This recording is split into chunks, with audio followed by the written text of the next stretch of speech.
Able Seaman James Magennis, Royal Navy, X-Craft X. His first-hand life-or-death actions beneath the Tirpitz created the most intimate and emotionally charged account of the raid. There was one rule every naval commander believed.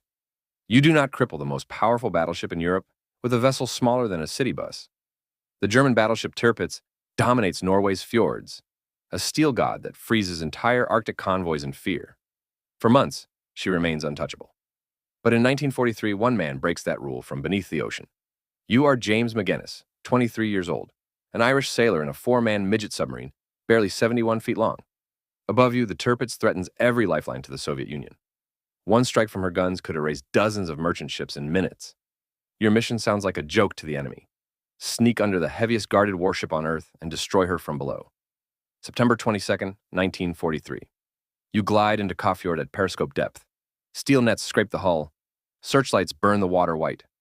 1,500 yards, 1,500. You slide under the Tirpitz's shadow. Then disaster. One of the 2-ton explosive charges jams. The sub floods. Poisonous air fills the chamber. Escape seems certain. Magennis forces open the hatch.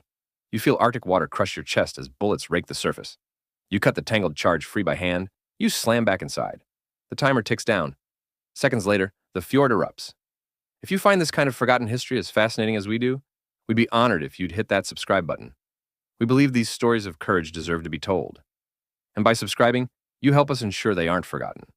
The Tirpitz shudders, her hull buckles, machinery tears loose. What Germany doesn't realize yet is this. The Tirpitz is finished, out of action for over 6 months. Arctic convoys breathe again. Hitler rages. Thousands of tons of steel sit useless because 4 men in a tiny submarine dared the impossible. James Magennis survives as the only living member of X7. He receives the Victoria Cross for his actions beneath that giant. If this story moved you, please hit that like button. Every click tells the algorithm this piece of history is worth remembering. We're dedicated to rescuing these forgotten stories from the archives. If you want to join us on this mission, please subscribe and turn on notifications. Where are you watching from? Drop a comment with your city or state and tell us if someone in your family served. Thank you for ensuring that James Magennis and the 4 men of X7 do not disappear into silence. They deserve to be remembered.